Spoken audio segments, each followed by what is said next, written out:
यदि पुत्र तुम्हें स्वतंत्र बना देगा तो तुम सचमुच स्वतंत्र होगे। माता कलीसिया धन्य कुंवारी मरियम का स्वर्ग में उद्ग्रहण का महापर्व मना रही है। ये कितना अद्भुत है, जिस दिन धन्य कुंवारी मरियम इस धरती से शरीर और आत्मा के साथ पूर्ण रूप से स्वर्ग में आरोहित कर ली गई, यानी स्वर्ग में वो ले ली गई ईश्वर के द्वारा। उसी दिन हमारा भारत देश स्वतंत्रता प्राप्त की। इस विशेष दिन में हम स्वतंत्रता के बारे में मनन करेंगे। हम जब घरों में जाते हैं, हम सामान्य रूप से सुनते हैं, बच्चे लोग कहते हैं कि ये मेरा जीवन है, मेरी जिंदगी, मुझे जैसे लगता है कि मैं वैसे जीऊंगा, मैं वैसे करूंगा। ये केवल दूसरे लोगों से नहीं, हम अपने माता पिता से भी यही बात कहते हैं। हम बड़े लोग भी शायद कभी ना कभी अपने माता पिता से कहे होंगे, या आप अपने जीवन साथी से कहे होंगे, अपने बच्चों से कहे होंगे, बड़ों से कहे होंगे, अपनी इच्छा के अनुसार ही जीना स्वतंत्रता नहीं है, वो हो सकता है दासता है। तो स्वतंत्रता होने की जरूरत नहीं है। तो हम आज सच्चा स्वतंत्रता क्या है और इसे कौन हमें दे सकता है, इस पर हम मनन करेंगे। योगन रचित सुसमाचार अध्याय 8 पद संख्या 34 से 36 तक। ईसा ने उनसे कहा, मैं तुमसे यह कहता हूं, जो पाप करता है वह पाप का दास है। दास सदा घर में नहीं रहता, पुत्र सदा रहता है। इसलिए यदि पुत्र तुम्हें स्वतंत्र बना देगा तो तुम सचमुच स्वतंत्र होंगे। पद संख्या 34 में प्रभु यीशु एक विशेष बात हमारे सामने रख रहे हैं। वो यह है, जो पाप करता है वो पाप का दास है। आप पाप करते हैं, मैं भी पाप करता हूं। तो यीशु कहते हैं कि हम सभी पाप के दास हैं। लेकिन यीशु इस दुनिया में पाप को नष्ट करने के लिए आए, हमें छुड़ाने के लिए आए। लेकिन हम अपने दैनिक जीवन में देखते हैं कि हम पाप करते जाते हैं। कोई आत्ममारू पाप करता है तो कोई छोटा पाप करता है, लेकिन हम हर कोई पाप करते हैं।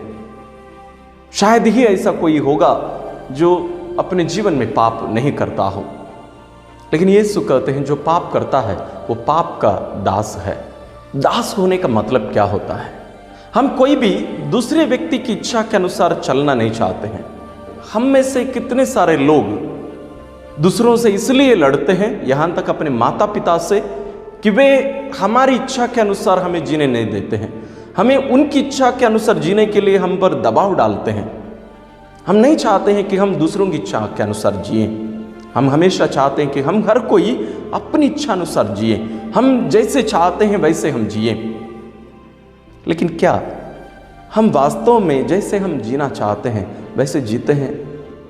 शायद लोगों के सामने हम कहते होंगे, हाँ मैं जैसे चाहता हूं वैसे मैं जीता हूं, लेकिन वास्तविकता इससे बहुत ज्यादा दूर है। सच्चाई वो नहीं है। हमें से बहुत सारे लोग, शायद ये गलत होगा कि हर कोई, अधिकांश हम कोई आदत के दास हैं, कोई व्यक्ति के दास हैं, कोई स्वाद के या भोजन के दास हैं, कोई कार्य के दास हैं, और कोई कुछ घटना के दास हैं। और हम इतना उसके दास बन जाते हैं, वो हमें अपनी इच्छा के विरुद्ध, वो हमें उस कार्य को करने के लिए हम पर दबाव डालता है। मैं सोचता हूं ये आप भी अपने जीवन में अनुभव करते होंगे। संत पौलुस रोमियों को लिखते हुए अपने पत्र में लिखते हैं, मैं जो करना चाहता हूं मैं वो नहीं करता हूं, लेकिन मैं जो नहीं करना चाहता हूं मैं वही कर बैठता हूं। हम अधिकांश लोगों की स्थिति यही है। हम सभी उस सच्ची स्वतंत्रता को अनुभव नहीं किए हैं। हम उस दास्तां में ही जी रहे हैं। एक प्रकार एक दलदल में हम फंसे हुए हैं। लेकिन हम कहते हैं कि हम स्वतंत्र हैं, हम जैसे चाहते हैं, जैसे मैंने कहा, हम वैसे ही जीते हैं। लेकिन वो सच नहीं। प्रभु यीशु कहते हैं, जब तक पुत्र तुम्हें स्वतंत्र नहीं बनाएगा तुम दास ही रहोगे। प्रभु यीशु इस दुनिया के बारे में नहीं कह रहे हैं, प्रभु यीशु वास्तविकता के बारे में कह रहे हैं।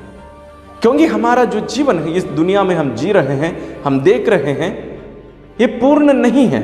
ये एक प्रकार से एक छाया मात्र है।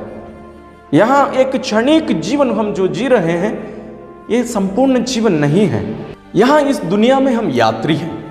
हम वास्तविक दुनिया, वास्तविक जीवन जो हम स्वर्ग कहते हैं, वहाँ की ओर हम जा रहे हैं। और वहाँ पहुँचाने वाले केवल यीशु ख्रिस्त ही हैं। और हमें स्वतंत्र होने के लिए, वहाँ तक पहुँचने के लिए इंतजार करने की जरूरत नहीं है।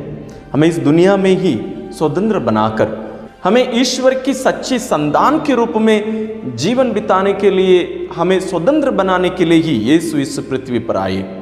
इसलिए यीशु कहते हैं, यदि पुत्र तुम्हें स्वतंत्र बना देगा तो तुम सचमुच स्वतंत्र होंगे। तो हमें उस स्वतंत्रता के लिए यीशु के पास ही जाना पड़ेगा। हम जितना भी कोशिश करें, हम स्वयं अपने आप को स्वतंत्र नहीं कर सकते। जैसे मैंने कहा, वो दलदल, उसमें फंसा हुआ व्यक्ति अपने आप बाहर कभी निकल नहीं सकता। उसके लिए बाहर की कोई शक्ति की, बाहर की कोई मदद की जरूरत है। उसी प्रकार हम जो पाप की इस दलदल में हम फंसे हुए हैं, हम उसके चंगुल में पड़े हुए हैं, हमें छुड़ाने के लिए ही यीशु इस पृथ्वी पर आए। हम अपने कर्म से कभी छुटकारा नहीं पा सकते हैं।